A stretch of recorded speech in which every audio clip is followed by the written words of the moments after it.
evening, welcome to the Derby debrief from RamsTV. Owen Bradley with former Derby captain Shaun alongside, bringing you reaction tonight to a first Derby away defeat since October. The Rams losing at Reading by 1-0. They had the chance, Derby, tonight to go top of the table. A win would have done that, with the top two not playing this evening. Instead, they slipped to fourth following Bolton's victory over Cheltenham, who Derby face on Saturday.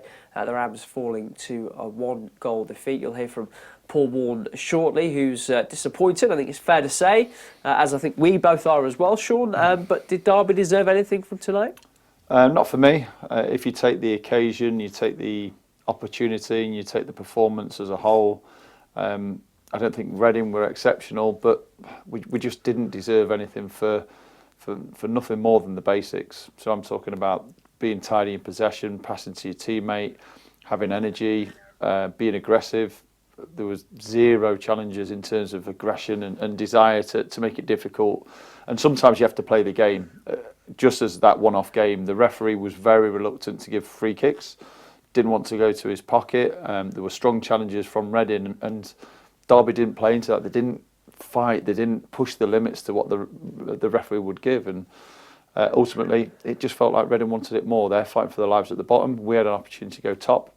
We didn't take it in any way, and that's why we deserve nothing. Two stats, two numbers that absolutely back up the point you're making there. No yellow cards for Derby tonight. No bite, no battle, and no shots on target either. No quality. Yeah, so we had...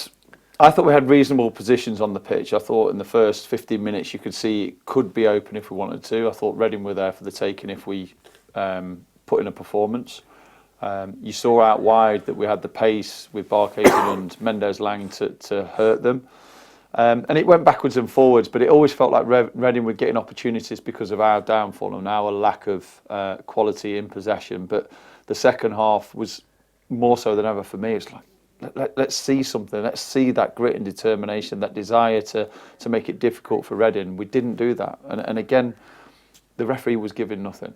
So if that's what is refereeing and controlling the game, play to that. Make it an advantage for you and be aggressive and land on second balls and duel and put yourself into more aggressive situations. And you look at so many times that Reading advanced into our areas, the lack of contact, the lack of tackles, the lack of duels.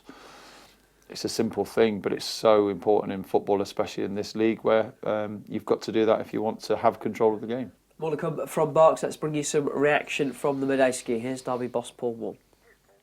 We just didn't do enough to win the game, simply. I just didn't think we were aggressive enough. We didn't get enough second balls, and sometimes you lose matches just by your simple basics aren't good enough. Like, the best players do the basics well all the time, and I just didn't think we did tonight.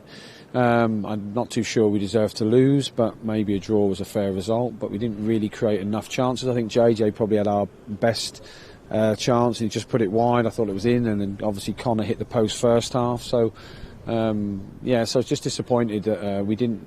Like, if you can't control the game the way you want, and we knew that Reading were one of the, I think they're the second best team in the league for pressing. They come after you. They're a young team, athletic team. So we knew we had to move the ball quickly out of the middle of the pitch, and I don't think we did that enough tonight.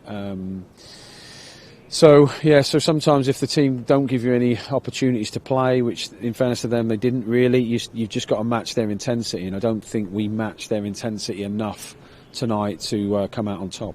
Is it something then that you say there about not matching the intensity, not doing the basics necessarily to the high standard that you have done previously? Is it something you maybe need to watch back to sort of fathom out why you feel that is? Yeah, really. I mean, I've kept with the same core group for a lot of games, and I didn't make many changes tonight. I just brought Tomo in, who was energetic, was good.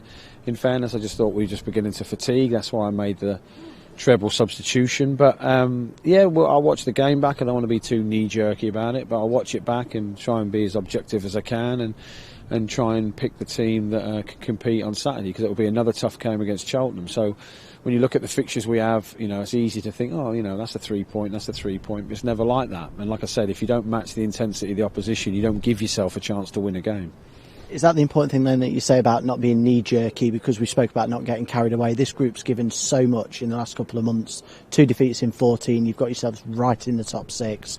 That, again, you're not too knee-jerky, as disappointed as you are at the moment. Yeah, we are disappointed, and I know that other clubs will be watching that result tonight thinking get in, as I would the other way around. So we could have gone top tonight and we haven't, and it is disappointing. I can't pretend I'm not like spewing, but in the same way, like the dressing room, are good lads. They want to win. They want to, get promoted. So we're all in it.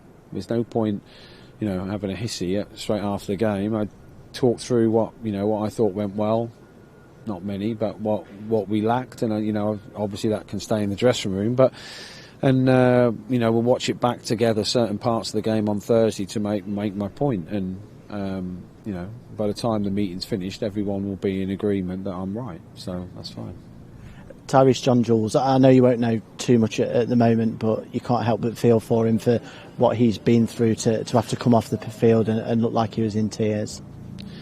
Yes, it is bordering on heartbreaking that. He's had 4 or 5 clubs in his career. No one's been able to keep him fit for long. He's been plagued with injuries. He does loads of work. We've been monitoring him. And, when I came out, I've had loads of interviews about JJ for weeks. And it's like, I have to keep saying that we're just managing him, and people are probably thinking, what do you mean managing him? He's a professional athlete. Why won't you manage him? And there's always a risk with him. So for him to damage his hamstring is absolutely heartbreaking for him. And obviously you can see I appreciate the fans during we weren't playing well.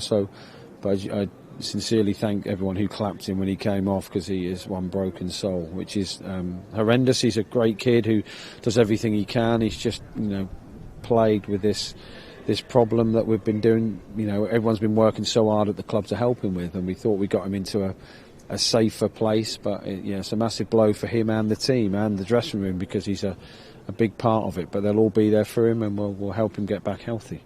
As a team, you responded to defeats and disappointments really well so far this season. You're back at home on Saturday at Pride Park, your home ground.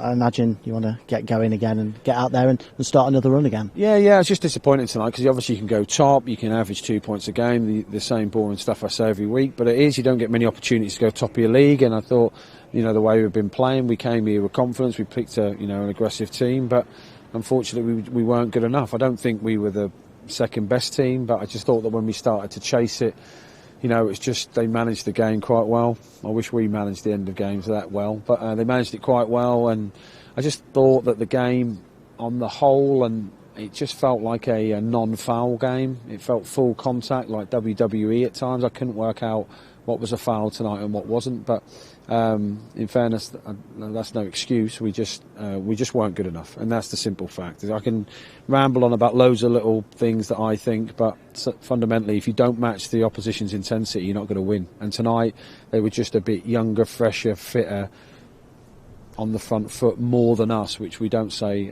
very often about. There's Derby boss Paul Warne after Derby's defeat at Reading tonight, losing by 1-0. That goal came 10 minutes into the second half.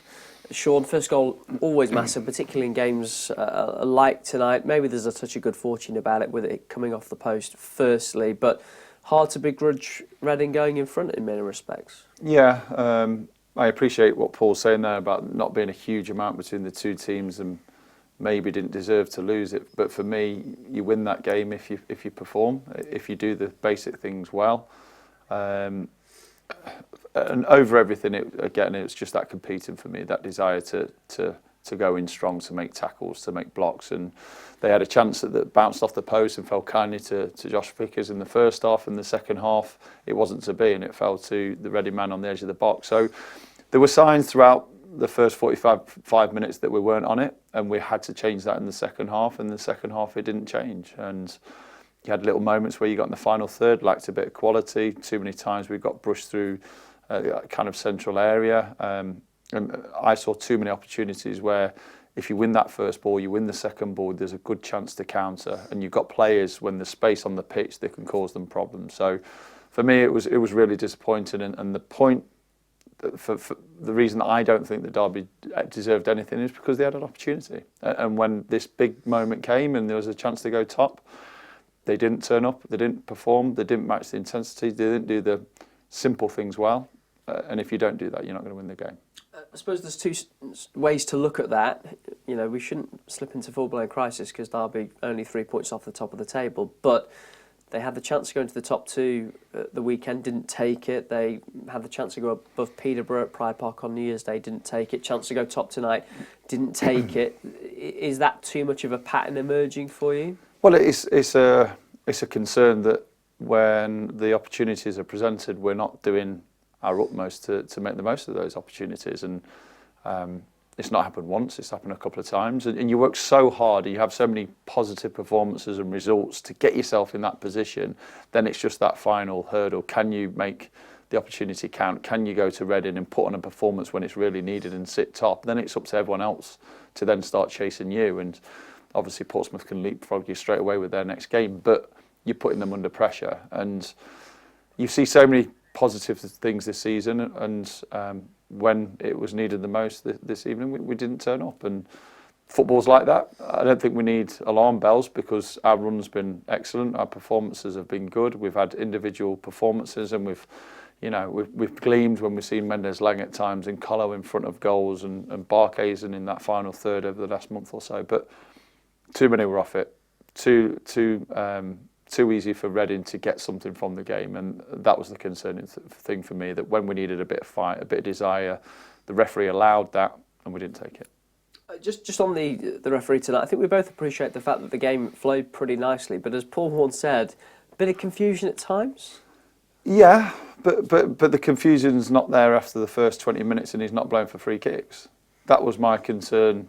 After the first 20 minutes, he wasn't blown for free kicks. Derby need to adjust to that. You have to play the game. You have to play the situation that's presented in front of you. And this referee wasn't given anything. You said right at the start he hadn't given a red card this season, which tells you a story about the referee.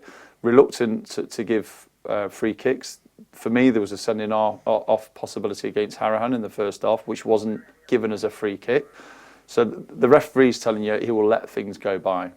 I thought Reading had more desire to make tackles, to be aggressive, and got the rewards for that because the referee wasn't giving it. So, that's why it frustrated me more than anything. It was there to be more competitive, more aggressive than most referees would allow, especially in the way that games played these days. It was more of an old school referee, when we didn't match that. Again, another opportunity to go around, make a few tackles, leave one late on a midfielder.